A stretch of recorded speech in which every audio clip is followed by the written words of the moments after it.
Good evening, ladies and gentlemen. I'm Ryan Bijan, host of Cowtown Movie Classics, and it wouldn't be St. Patrick's Day or the spring season without another look at one of the most beloved Irish-themed films Hollywood ever produced. From 1952, directed by the legendary John Ford, it's The Quiet Man, starring the stunning Maureen O'Hara, Victor McLaglen, Barry Fitzgerald, and of course, John Wayne, playing against type in a very different type of film. It is an honor to be sitting here with a very special guest. He is a veteran actor, podcaster. He's also done some incredible work as the director of the John Wayne Cancer Foundation and John Wayne Enterprises. Please give a warm welcome to a man who also happens to be the son of John Wayne, Mr. Ethan Wayne. How are you doing today, Ethan? Hey, Ryan. Good. Nice to see you. Good to see you. So yeah, when we think of John Wayne and of course his frequent collaborator, director John Ford, we associate them with the very specific genre, right? These very rugged, kind of dust-covered westerns. But in The Quiet Man, it's a very funny, very beautiful Technicolor romance. It's certainly a departure from the types of films we associate them with. It is, it's also it's a time, I guess you'd call it a timeless classic. You can watch The Quiet Man. Any generation can watch that and appreciate the story and the beauty of the land and the uniqueness of the characters that John Ford put together in that film. One of my favorite movies to watch, to see my father. Most of the time he's a cowboy, he's in a Western. But the Quiet Man, I don't want to say it's a bit more sophisticated, but it's hard for me to articulate like what it is, but it's a fun departure, and I think it's a film that they were all very proud of after they made it and they saw it and they realized, hey, this is a time capsule or one of the great stories. Absolutely. Now, what is your earliest memory of seeing this film? Was it something you watched with your father? Gosh, Ryan, we watched so much stuff, and as a kid, Yeah. my dad he had a screening room at his house, and he would screen his films, right? So not only his films, but other films of the day. So they'd send the tapes down, and people would come over and we'd watch these movies. And as kids, you just don't appreciate it. So you're watching your dad's, latest effort. It's taken 6 months to get this project done. And as a kid, you're just like, hey, can we watch on any Sunday again? Like, can we watch 101 Dalmatians? Like, what else is there that we can see Yeah. besides this? So I don't, the first time I appreciated it, a young teenager, where I stopped and looked and noticed, the fact that he just looked great, and the time and the place captured me. The individual characters really captured me. It's so rare that you have a television show or a film that has such a unique group of people who are so incredibly talented in their roles. It's rare that you get those types of characters. There's a few around, but that troupe that John Ford had and that my father worked with was pretty special. Hmm. And this Yeah. is a rare film from that time period because, of course, when we think of the old Hollywood studio system, everything was shot on the studio backlot. You would have like rear screen projection, and they would build these amazing sets. But here, I don't know if it was necessarily the first time, but you're taking this whole Hollywood production and shooting a lot of it on location in Ireland. Yeah, and it pays off. I think this was the film. Is this the film where John Ford wanted a shot? The cinematographer didn't want to do the shot, was kind of refusing, and wrote on the slate, shot in protest. Hmm. And then the cinematographer ended up winning an Academy Award for it. Oh yeah, I believe it. Right? Sometimes. I think it might have been The Quiet Man. Yeah. This is all before my time, so you're getting memories from a 10-year-old or an 8-year-old. I don't know that I'm remembering correctly. Uh, Something like that happened. Sure, sure. But I mean, it's an incredibly gorgeous movie. But what I was gonna say is like, yeah, you have that classic John Ford stock company. So even though they're filming in Ireland, and I'm sure they're working with a lot of great local talent. I like seeing Ward Bond and Ken Curtis. They have Yeah, supporting roles in the film, so it does yeah. feel like it does have that kind of John Western. It does have that John Ford feel to it. Those characters, they're like, they're like watching It's a Wonderful Life. You know, it's something that just gives you a nice feeling inside when you see them. Hmm. And that's why, to give credit to John Ford and John Wayne, I feel like culturally you kind of look back and it's like, oh, they just did these old westerns or whatever. But you see a movie like The Quiet Man, and it is such a beautiful film, a warm film, and like you said, there is a sophistication to it. The Technicolor is gorgeous. To me, it looks as good as anything in Gone with the Wind or like The Red Shoes. It's a stunning movie. So there was certainly a lot of talent involved, and they were doing something against type. That horse race, is Hmm. probably one of the most beautiful sequences that's on film. I mean, it's Yeah. spectacular. And that Yeah. was a long time ago, you know. Hmm. I think it seems like John Ford liked to go places. I have heard stories where he'd call up and go, "Hey, you want to spend 3 months in Hawaii with me? You know, Yeah. don't worry about what's happening, just come." Yeah. Um, but obviously he was, the work meant more to him. He was a deeper subject than that, or such an incredible craftsman that he could wield his sword at will and create Hmm. something special. I don't know. I was just a boy. Oh, certainly. Well, I'm curious too. One of the highlights of this film is you get to see the gorgeous Maureen O'Hara in this brilliant Technicolor, and she's so vibrant. And it almost feels like when you go back and you watch some of those black and white movies, like The Hunchback of Notre Dame, like you're being robbed. You're only getting a fraction of her beauty. And she lived a long time. Do you have any memories of Maureen O'Hara? I do. I mean, she was it's uh, I grew up in Newport Beach. My father moved out of Los Angeles right after I was born. We moved to a small beach town. So um, some of these people would come into our lives, if they visited.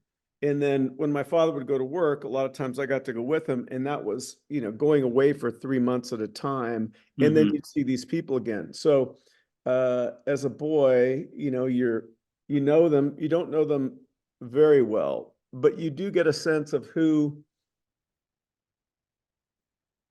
who's kind, I guess.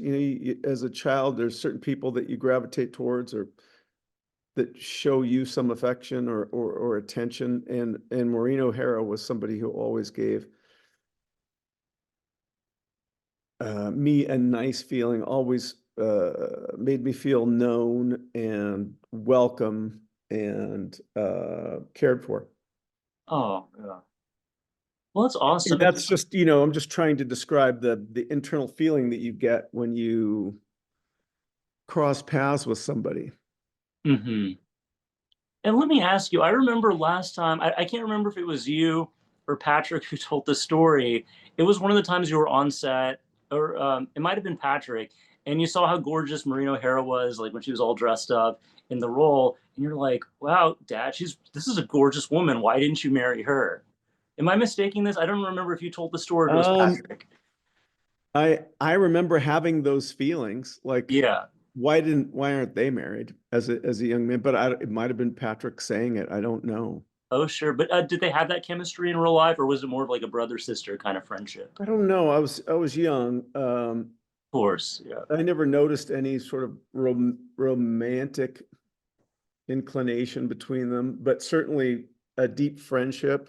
And you could sense that they were very comfortable around each other, and that's a relationship that's been around a long time. Hmm. And when I came along, I mean, we made Big Jake, a film that I got to be in with my father and Maureen O'Hara. So I was only 8 years old then, and that was sort of at the end of their, close to Hmm. the end of their uh, working careers.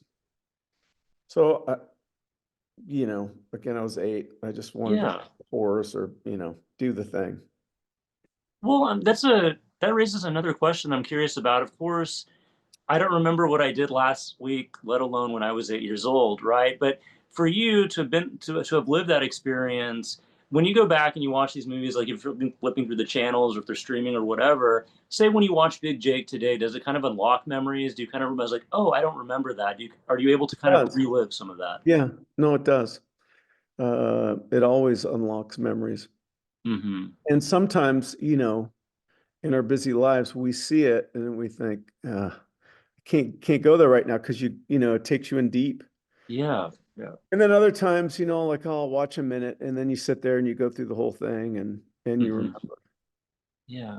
You remember a lot of, it's 3 months of life, and as a 8-year-old, it time goes slower when you're young than it does when you're older. I've noticed that.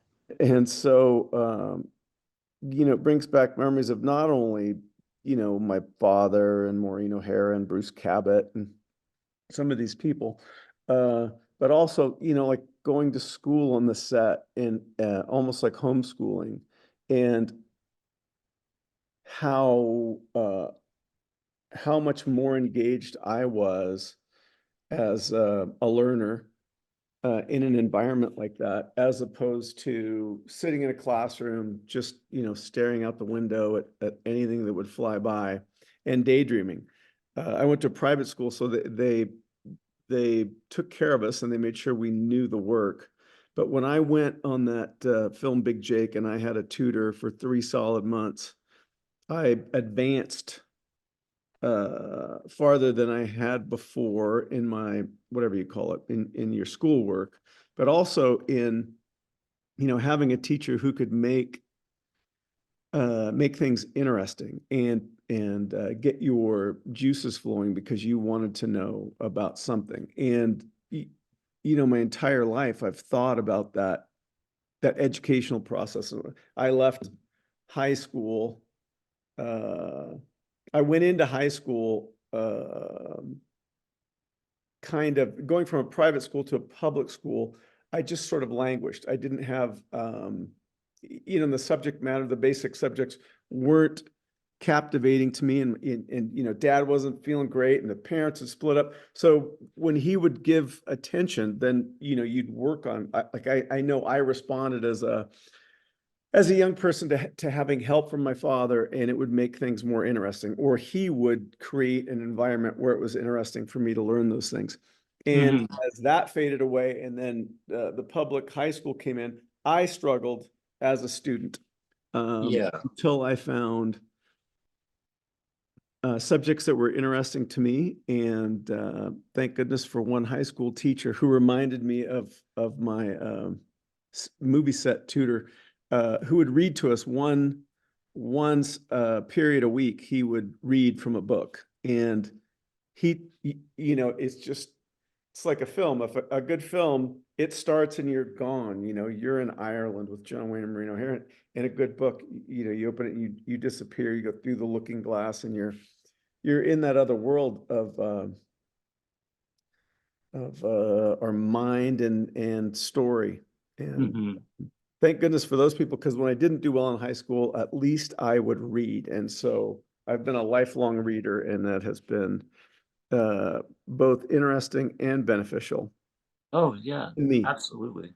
But that, having a teacher or a tutor or somebody in your life who can make it interesting or tie it back to something that gets your juices flowing as a young person, I think will really help Oh, move definitely. education forward. Oh, certainly.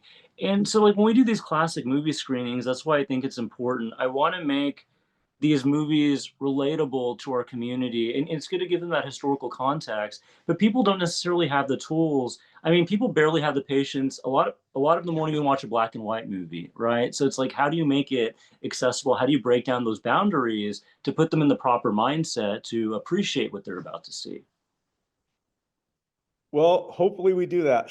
I hope so too. So real quick, if there's anyone in the audience who hasn't seen The Quiet Man, what do they have to look forward to? Oh, I think it's a terrific story. There's times in our lives where where we change or we grow or we go through a difficult situation, we have to reevaluate ourselves. And those are dark times, and sometimes you feel alone or that things aren't going your way, but you work on yourself and you grow, right? You're not buried, you're planted. Yeah. Now it's time to grow, and it's not easy. And I think in The Quiet Man, you get to witness somebody transition their life and realize what is important and what they want, and they go after it. Hmm. Uh, and it's a beautiful film. It's shot by John Ford in Ireland at a time that doesn't exist anymore, and Yeah. it's a visual treat, and hopefully it's emotionally stimulating. Without further ado, from 1952, director John Ford's The Quiet Man. Honestly, what a beautiful film. Here we are, what, 60 years later, 63 years later? It's a Mhm. wonderful experience. Amazing adventure, love story. Yeah, it's So great. 70, I guess, I'm so sorry. I think I'm realizing 1952. So yeah, here we are, 70. Time goes by so fast, right? Yeah. Yeah. Um, and you think about time, and I think about my father who died at 72. That's really young. I'm Hmm. 63, so it's not that far off. Yeah. And I think, you know, what would he understand what was happening today around him?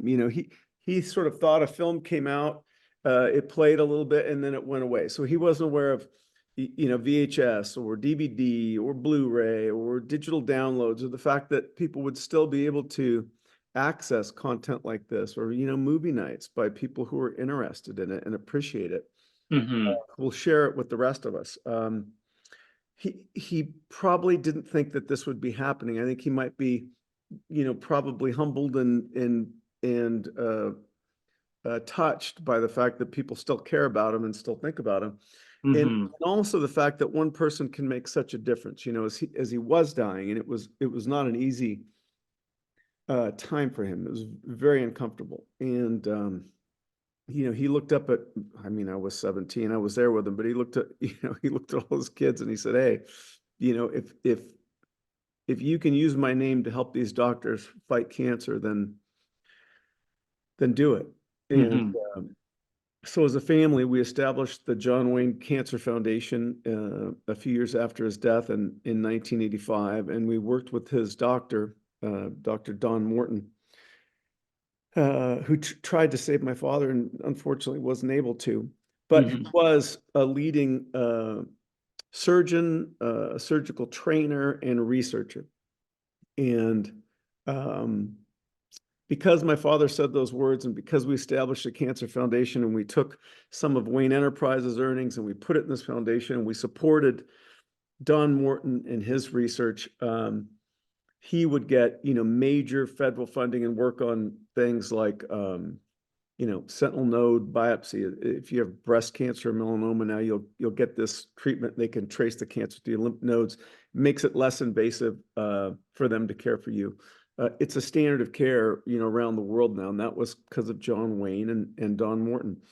Um, we have programs at the Cancer Foundation now. We've trained over 200, or I think we're right at around 200 fellowship trained surgical oncologist, because my dad said, laying in his bed, use my name to help the doctors fight cancer. So these are general surgeons who come out of school and they can go into private practice, or if they're a match for the John Wayne Fellowship, they'll come and they'll get trained in brain, breast, melanoma, urology, GI. They'll learn how to Hmm. do research. We'll give them basic funding to get them started, and they'll become a specialist in a certain type of cancer surgery. And at least now, if you have cancer, the first thing you have to do is go get something removed by a surgeon. And so you want the best surgeon who has the latest techniques and the latest information, and relationships with all the secondary treatments for cancer, whether that's chemotherapy or radiation or some other secondary therapy.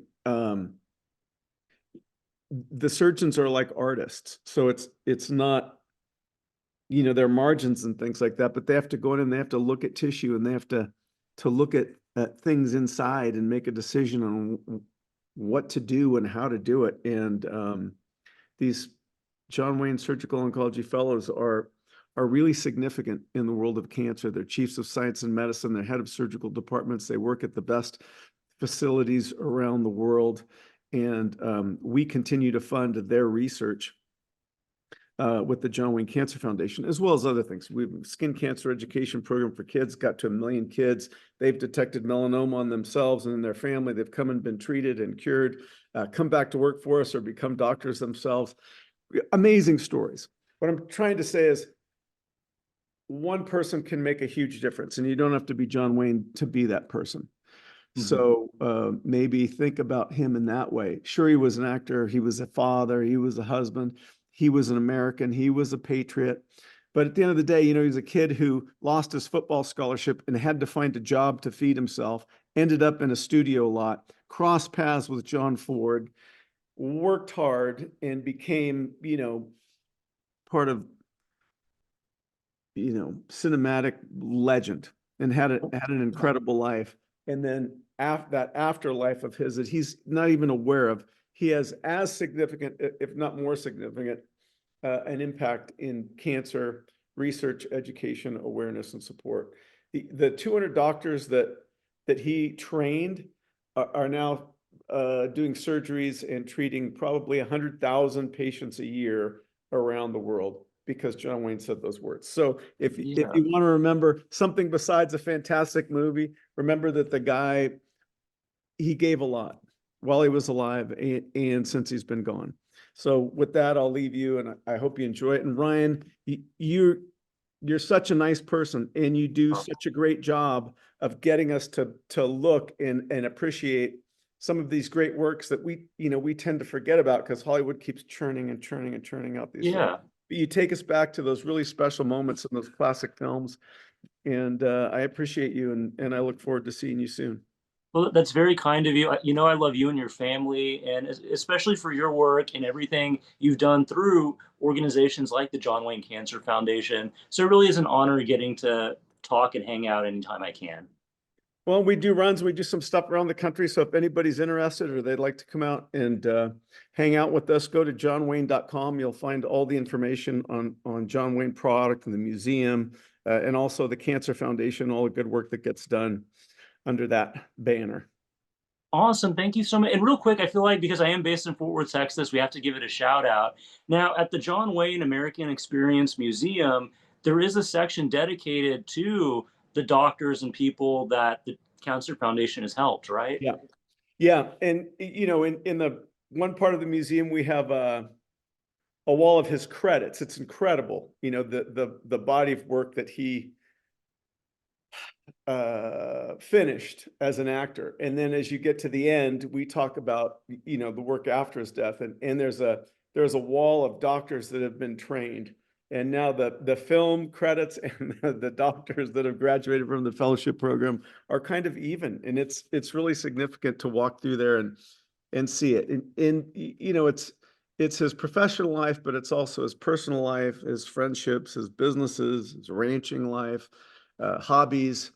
And you know, those coincide with some, you know, major happenings in American culture and world politics and things like that. So it's definitely worth. I hope people, if you're near the Fort Worth Stockyards, that you'll come by and visit us at John Wayne and American Experience. And we've got a beautiful store that we work hard to keep some really unique product and offerings under the John Wayne name.